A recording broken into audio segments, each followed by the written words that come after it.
Eddy Kenzo Akikoledde Bakadama bw'ayogeddeko nabo ku mwekutu gwe ogwa TikTok ng'ali ku live. Era nga Bakadama bangi nnyo basanyuse nnyo okulaba Eddy Kenzo. Nga bw'omanyi nti nno Bakadama tebeebulizaayo, abamu bakubye enduulu, abalala ne bamugamba n'omugamba nti bo baamulootanga, oli nga yeebaka n'aloota Eddy Kenzo. Oba ng'aloota waaki nange simanyi. Wabula ng'ate ebyo bibeerawo mu bulamu bwa bulijjo. Nze nali ndooseeko misaaki, nali ndooseeko kamiliyoni. Ekyo kifa mu ndowooza, engeri gy'olowoozaamu eri omuntu, oba ng'omaze okumulabako bw'oti n'akusigala mu bwongo osobola okumuloota. Ngenda kuba nga mbateeraho obutambi bunene obugenda kusanyusa nga nange we bunsanyusiza, era ogenda kuseka. Abamu ku mmwe mugenda nagamba banaye Bakadama temuggwaayo, nkimanyi byonna mugenda kubyogera, wabula ng'ate obutamala budde.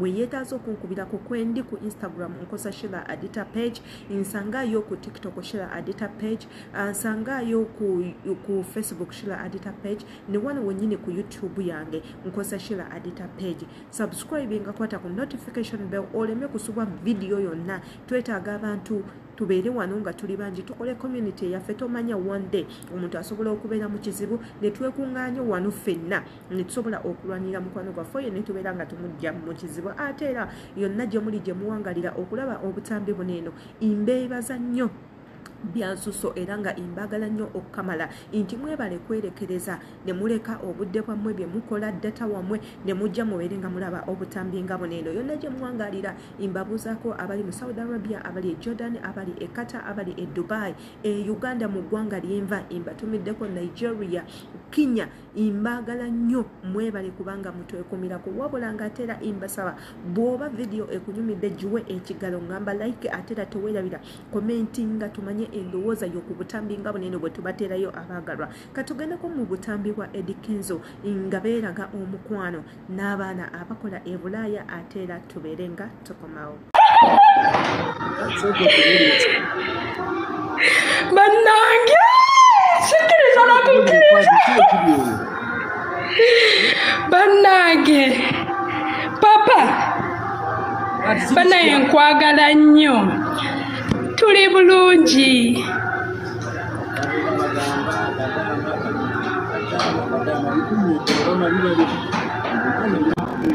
Banaye nze ngenda kudda e Uganda era olutuuka weebati nzija. Banaye nkwagala nnyo bannange, banaye oli stress killer wange. Banaye kale sikiriza bannange. Papa ndi kwogera naawe nateze ne alamu, nteze alamu obedda ncekinga. Banaye nkwagala nnyo era nze nkulwanira entalo, saagala bakugambako. Abantu bakyaye ku lulwo naye nze nkyakuyirawo omubiri. Oh, by the way, I used to dream about you. I don't know why, but for several times. Sorry. Like for real. But I don't know. Maze byomupira. Kati nojja nengamba naye Kenzo, how are you? Bichi we bityo. Kati test munga najirabidde waka nengamba ti Steve nayo kasofu. Nenga sina we. Daira. Waliwo muyimbi yayimba walabira esimu nali njirabidde waka baneera bawuli Kenzo. Kati ono wano ku Federation amanyikiddwa nga Pastor Kojja. Akati embuzi najja kuba alinnyongera ogenda kunnambululira ekiro nkubuulire walootera ddala ekirero kitera kujja mirundi emeka mu mwezi. The truth emirundi gye nakalota Kenzo giringa ndowooza ku ekitone nnyo. Omulimu omugwina munene. Nenga just because oluyimba lwafulumya like ye muyimbi gwesinga okwagala Uganda naye siga nti muyinako crush oba ki just omuyimbi mwagala yenga I like his ways era ebirooto bwe bityo teba crush kituufu Sharifa mkwano tugenda kuleka waliwo requests nyingi nnyo naye nga ya oli muka engeri kirooto ekyo nsanyuse nnyo ate bwe nnyingira mu Istanbul nja kukoonako kasita account yo tugifunye wano kale bambi naye nga beera bulungi wabula ate nga siiba riiseeyo nkimanyi obutambi obwo mubulabye bulungi nnyo tugenda kwogera ku mwana mulenzi Alien Skin waliwo obutambi obufulumye Alien Skin ng'ayina abannayuganda bayamba okuli abavubuka abako ababeera ku nguudo abalonda ebicupa ng'akubuuza munnange okola ssente meka bw'omugamba ssente z'okola nga akubuuza zikumala ng'akwata ssente zonnyini z'obadde okola olunaku ng'azikwata ng'azikuwa akikolanga okuddiza eri abantu abo abamuwagira abamutegeera takomye ku ekyo kyokka Alien Skin waliwo akatambi akankwasiza ennaku munange ak'omukazi omukulu maama omulamba oba jjajja w'abaana omulamba bambi ng'ayina obuzibu bw'abaddemu oboolyawo Alien Skin ne yeesitula n'agenda abeere ng'ayamba tukimanyi nti no Alien Skin talina ssente nnyingi nnyo kubanga recently yakaboominga boom najja into the world abantu ne bamanya n'afuna emirimu egy'enjawulo omuli ogenda ebulaya okukola afunye shows ez'enjawulo yes zibaddeko ko kasente naye ate si ke kasente akangi mwana mulonzi eno first move gy'akoze ey'okulabirira bano abeetaaga obuyambi okubaddiza ku ezo ssente z'afunye eri omukwano abannayuganda bwe bamulaze obwesigwa teekako n'obusente obutono abannayuganda bwe beefiiriza ne bagenda nga bagenda mu bivulu bye munnange kwakutte akatono okubaako ng'ayamba tugenda bateerawo akatambi k'oyo omukyala na buli obutambi obulala bwe twogerako mubeere nga mubwekkaanya ofunemu ekyokuyiga n'abayimbi bano tusuubira nabo bafunemu ekyokuyiga abayimbi bangi nnyo nga tubakoledde tubateereddewo omubiri naye nga bo tebaddiza bannayuganda sirabangako Kamiliyoni ng'akola charity mu bulamu bwange buno bwensi sirabangako Palaso oba Wizo ng'akoze charity anywhere sirabangako Zari ng'akoze charity sirabangako abo abantu abanene ennyo badadde Andre sibalabangako nga bakoze charity anywhere sibalabangako okuleka ba Spice Dana badana n'abatanze abantu ng'abo abatonotono bendabyeko bali bakozeeko charity ne bagamba akati abannayuganda katubawe babeere basanyufu lwa nsonga naffe batuwa these people they don't care and cherish our time gye tubateekamu obudde tubateekamu ssente tubateekamu ebirowoozo tubawa n'emitima gyaffe ne tubaagala n'osanga abaana nga beekozeemu tiimu gundi die hard wa gundi ng'era omwana oyo bw'okola akantu akatono agenda kuvaayo immediately ng'oyogedde ku muntu gw'ayagala abeere ng'akulwanyisa kubanga oli omuntu yamuteeka ku mutima gwe ye alaba omuntu oyo yamu inspiringa alaba omuntu oyo yamu motivatinga alaba omuntu oyo nga ye yeeraba mu kifaananyi ky'omuntu oyo kyova olaba babeera baddayi hards bamwe naye ogenda n'osanga omuyimbi eyo gyali ffe tumuwaniseeyo naye nga n'omuntu faani okumutuukako mumukwatako bw'ati engalo alabira ddala nga omuntu atalina makulu amukutteko katugereko mu obwo obutambi ate era tubeere nga tukomawo kati gwagamba mbutuwana nnyo Alien Skin nga tolaba biki byakola muganda wange nkusekeredde kuba abantu bangi nnyo wano mu ggwanga Uganda nga balina ssente balina obusobozi nga tebasobodde kuyamba abantu bano Alien Skin ono omukyala yazze n'amubuulira ekizibu kye ng'omuntu n'asalawo n'amugamba ngenda kuwaayo akatono ke nnina n'amuwaayo emitwalo 5 geto yuti okitegeera nga naye akyakanoonyaamu muganda wange ekyo kinene kuba abantu bangi tebasobola bikolera abantu ng'ate ssente bazirina naye mubeera wabaki temuvaayo ng'obulirwa abantu bagira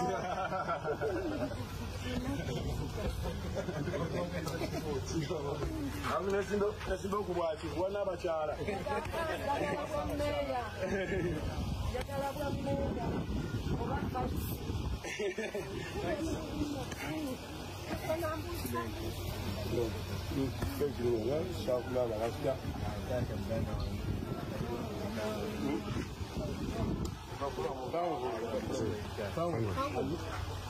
oba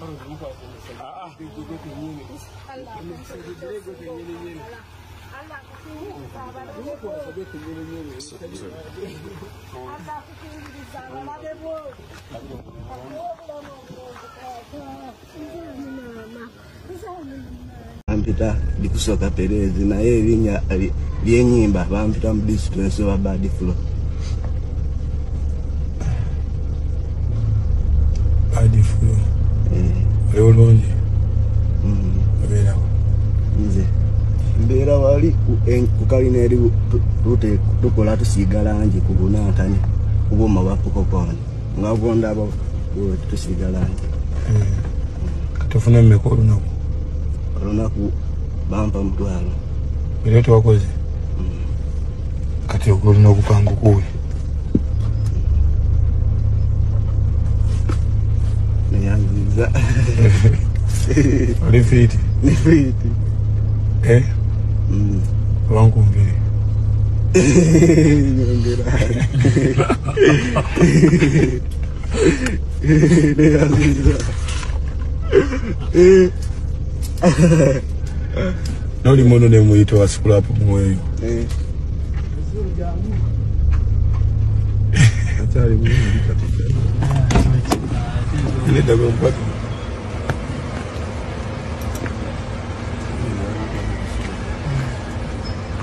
Wewe mwenye chwani chi?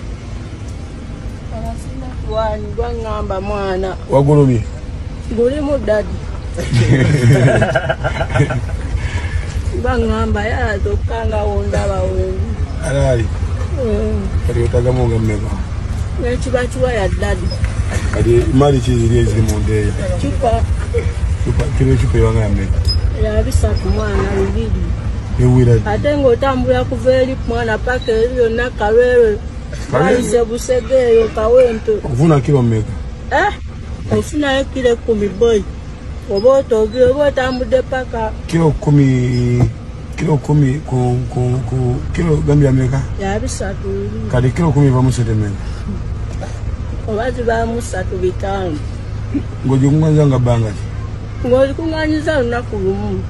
Aye ng'olina otambula olugendo oluwerako. Alali. Kati ogamye okwembeka nkoyo bwebasi weza kiwaya tonsalirako. Mpaye kiwaya dadi neyagaye mwana nga ondaba wendi dadi. Ebya ddala.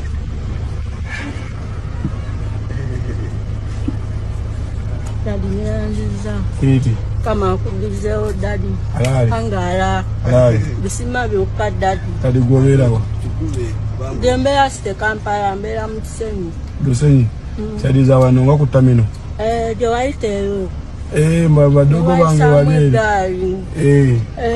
Anakula ngamba dadi ataba kanze bukanzi. Alali. Tongongere ekirala boy. Yanza dadi. Alali. Anza wangala dadi. Aya. Obutambi obwo nsuubira nabwo mubufunye bulungi wabula ng'era bw'omanyi nti kati essaawa zino tuli kwogera ku biki ebifudde ku media platforms endala basically omukutu gwa TikTok, Facebook n'emikutu emirala. Tugenda kubanga twogera ku mbeera y'aba tiktokers mu ggwanga lyaffe Uganda. Waliwo akatambi akafulumye ba tiktoka nga bali mu kwekuba ebikonde nga entabo bagamba yavudde ku busente. Busente bwe bwabaleetedde okulwana. Wano n'embeera wano neebuuza ne ngamba, why are these tiktokers don't want to go and work? Lwaki tebakola? Is being a tiktoker also a job? Ekintu ekyo nkyebuuza. Bw'obeera tiktoker ogwo mulimu gusobola okubeera mu mulimu ng'ogufunamu apart from views, likes and shares ng'ofunamu sente. That would be a job. Naye nga ofuna bufunyi likes, shares ne comments ogwo si mulimu. Lwaki bano abaana tebaagala kukola? Ba tiktokers abasinga tubalabye nga obulamu bwabwe bugootanye, those likes of Yiga Sharif nga tebalina mirimu. Olw'okuba nti bakola obutambi ne busaasaana ne beekubisa ebifaananyi n'abantu ababategeera ne bayita mukubo nga abantu babawaga gundi yegwo gundi n'alowooza nti naabeera akikubye. Naye nga in actual sense ng'oggyeko tiktok ki ekirala ky'osobola okukola? Kyekira ky'osobola okukola gw'okwebeezaawo ng'omuntu. Tubagamba nnyo mugende mukole. Bw'obeera nga okola tosobola kulwanira pet money buno obusente obutonotono bwe babasuubiza nga bw'ogenda okulaba mu katambi kaneeno. Tugendako mu katambi kaneeno tukalabe olabe embeera y'abatiktokers bammwe bemusiiba muwaana gye balimu abasinga ku mmwe mubasinga okubeera obulungi wano wembasabira mmwe Bakadama stop giving out money just like that olwokuba tiktokers ingudde ddalo oyo ne mumwa njagala kupangisa oyo ne mumwa ebintu bye mwakolanga ku Nakankaka is reportedly not to like working. She doesn't like working. Tayagala bintu bya kutuyana, ayagala bintu bya kutulawo, sente ne bamusondera nsondere. Live that kind of life. Musigale mu bulamu obwa mmwe mwekolerere. Katugende ko mukatambe ate atukomewo tubere nga tufundikira video. Yali agala mwebakeko n'engana. Laira. Bonna. Motoka yangu ogiraba. Hey. Eno. Boyina wazena motoka kigwe nazi. Tozena aba yange yiyo oyine luwa. Yarama yiyo. Motoka yarama. Hey. Hey. Hey. Hey. Hey. Hey. Hey. Heza lingiza. Heza damu motoka. Dayo.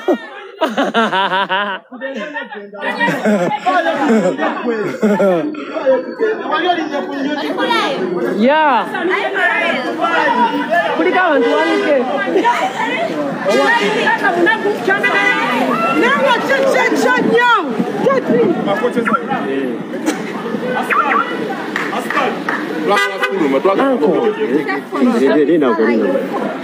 Bane bamumaze Hadija Kigozire beautiful omugaga wuyo bachamugoberera nenga security mugiraba security bulijjo tetugiraba lero letugirabye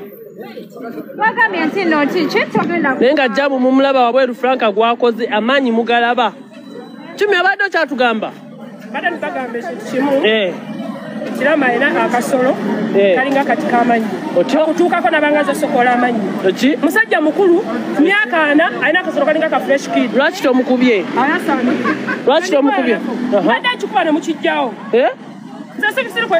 safe konze nazimba nyina ennyumba nagiraba tekuli yadde abanja nagiraba nagizimba ku Masaka Road Nsanju wala kyogamba yo mugaga nesimu bamuwadde akaveera k'ebijanjaalo kaako nesimu nga wanyumye nnyo wanyumye nnyo akakato sisobola badde nsaaga naye Hadija Kigozi anyirira mumulaba mumanyoga anko mulaba sente ze bapadde muziraba mujja kutya omugaga wu ampadde miliyoni emu oluseke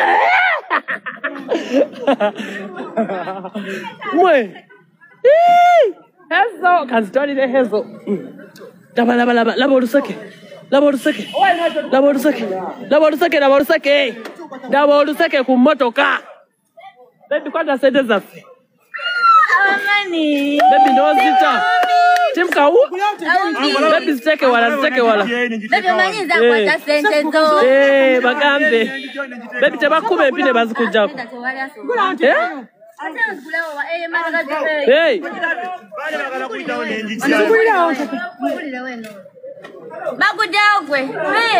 Yes. I miss you.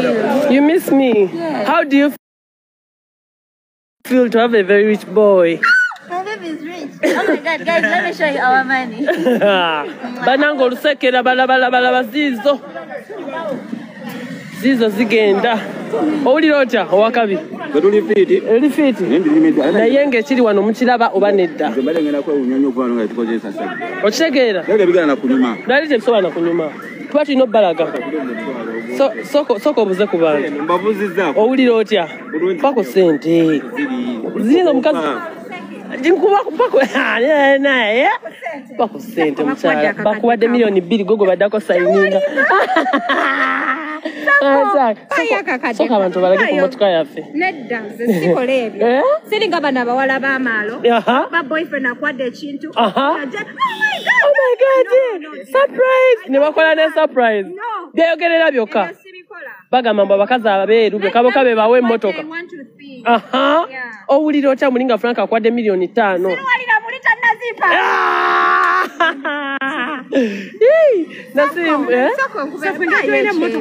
Sente omukazi ye manager. Mukazi wange ye manager. Bannange Frank alese wana akavuyo mukalaba. Ujex twatannalaba na wagenda kuyita. Ujex wasoka obuze ku bantu.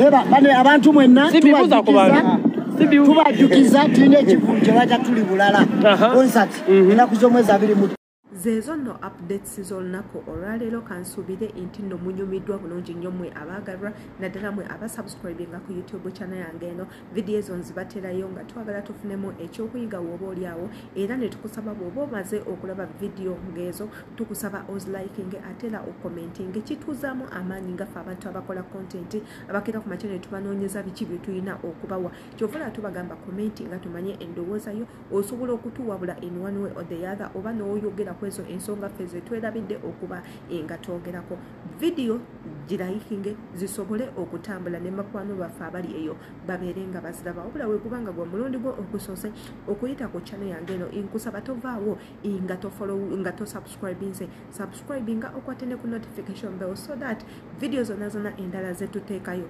zigenda kubanga zikutuukako kubanga you already a member oli omu kuba member ba channel yaffe eno mujje mubeere nga mutwegattako embagala nnyo see you tomorrow.